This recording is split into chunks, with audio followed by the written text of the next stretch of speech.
Hi Shabana, so lovely to see you again. How are you? Hi, Richa. I'm doing well. How are you doing? Very well, thank you. I know you've had quite the journey since the last time we spoke in August. Tell us what has happened since then. Well, since August and the Taliban takeover of Afghanistan, we have fortunately been able to relocate the school from Kabul to Rwanda, where we are currently operating. And it's incredibly lucky in a sense that Sola is continuing to educate girls at a time when Afghan girls' access to secondary education in Afghanistan is outlawed. So we look at every day as an amazing opportunity and feel quite grateful that we're able to continue to do our work. I actually wanted to move on to just talking about what the young women at Sola have taught you, as they navigate this challenge. What have been, some of the things that you could share with us? Every day at Sola for us is a learning moment for all of us. Our students are incredible, as our Afghan girls. And honestly, without romanticizing about the resilience of young people, especially young girls, our girls have been incredibly resilient in the face of all of these challenges that they're facing. They are ever more determined and committed to their learning. It's not easy for them to be away from family and Afghanistan. It's incredibly challenging. Every time I speak with them about the future of Sola, there is a very strong desire on our students' part for Sola to return to Afghanistan, and as soon as that is possible. In the midst of all of this, I am always really inspired when I see how our girls are so committed to their learning and focused on taking advantage of the opportunities in front of them. Rwanda is a beautiful country, and our students have been on many field trips and making connections locally. They recently had a wonderful visit, the Rwandan Institute for Conservation Agriculture, and spent an entire day with the animals, and they were at the mango orchard picking mangoes, and really spent an entire day just out in the farm and learning about agricultural technology to basics of farming and caring for animals. But also I'm taken back to their celebration of International Day of the Girl right after we transitioned to Rwanda in late August. And our girls typically take that celebration of International Day of the Girl really seriously every year. And this past year, it was particularly strong. The girls, every single one of them had a desire to speak, stand up and speak what they wanted to share. And throughout the Sola community, there was a strong message that we will not give up. Our desire to learn, to be educated, to be valued members of our society, contributing to the development of Afghanistan is one thing that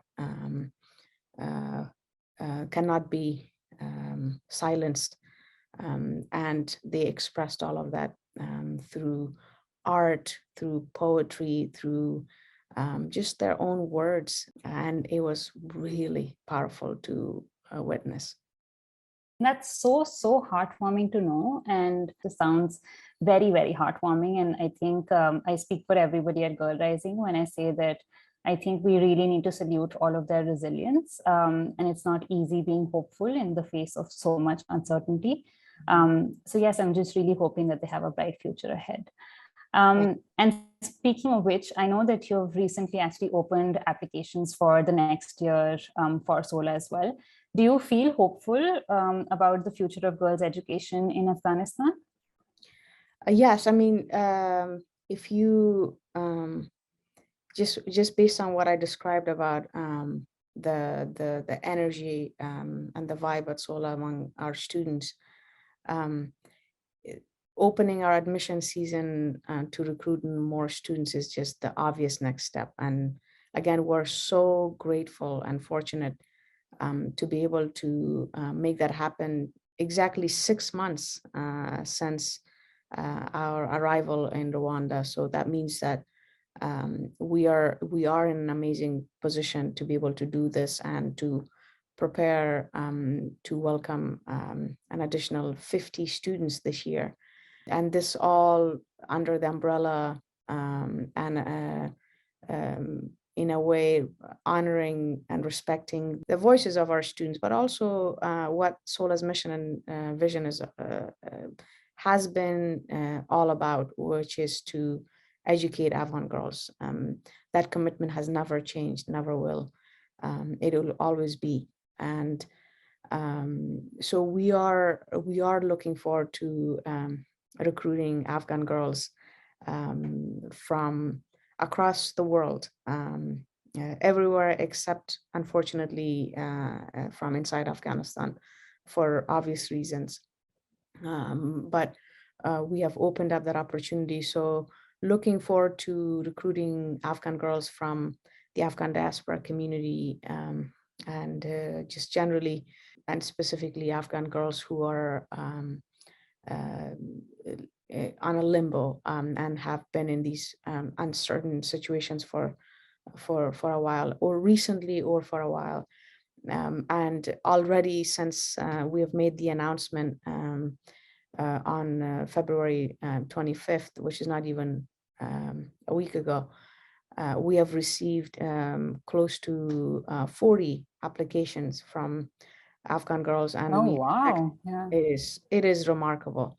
Yeah. And we expect, obviously, that number to grow significantly over the next few weeks and months, and will make it a very important and challenging job to be able to recruit.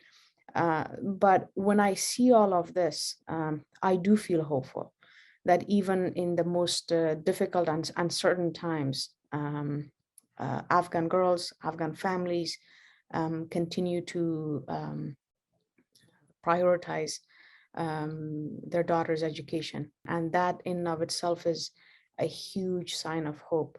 I do feel hopeful about the future of Afghan girls and their access to education, because I know Afghanistan, I know Afghan families. Through our work at Sola, we have every year done outreach to the most remote corners of Afghanistan, and every year that sense of hope is reiterated, that families in the most difficult circumstances still want their daughters educated. They're just looking for the right opportunities for their daughters. And it is a sentiment, it is a feeling and a desire that no one can take away from Afghan girls and their families. And that in and of itself gives me a lot of hope. And in return, almost, if you will, marching orders for me to do more and to continue to provide quality educational opportunities for young Afghan girls. I, for one, am really confident that you will get a lot more applications, and receiving 40 in just a matter of a week is like very, very impressive. Moving on to my last question. What is your one wish for your students or for our world on the occasion of International Women's Day? We're living in really difficult times. If you look at it, it's been incredibly difficult to watch the situation unfold in Ukraine, and not even 6 months since the fall of Afghanistan. So really, a lot of people in Afghanistan, and myself included, feel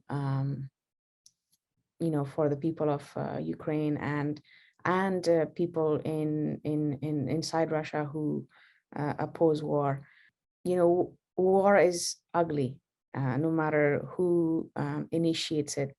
It's destructive to every fabric of a daily life and normal being and existence. And the kind of destruction that has a very lingering long-term impact, and especially when it comes to students' opportunities to learn and to stay in school. We already know that from various studies that even a 2-month disruption to students' learning can have devastating setbacks in the long term for their learning outcomes. And so my wish and my hope really for not just Afghanistan or Ukraine, but for the world is peace and harmony. And I know that to be incredibly important for any efforts, for any initiatives to thrive, especially for efforts to educate girls. I'm incredibly worried about the increase in refugee populations across the world. And what is frightening is that once children, especially girls, become refugees, that they on average remain refugees for about 18 years. That's a long time. And if you think about that, it's those critical years of learning for a young person. I, on top of my list in terms of wish for Afghans, for girls in Afghanistan and anywhere around the world, is peace and security, because without that, we will not be able to provide them the access to their most basic human right, which is access to education. Yeah, I think all three of them are so intertwined. And like you said, it's not possible to have human rights, without peace and harmony. Again, thank you so much, Shabana, for taking the time to speak to us today, and wishing you all the best. Richa, it's always a pleasure speaking with you. Thank you.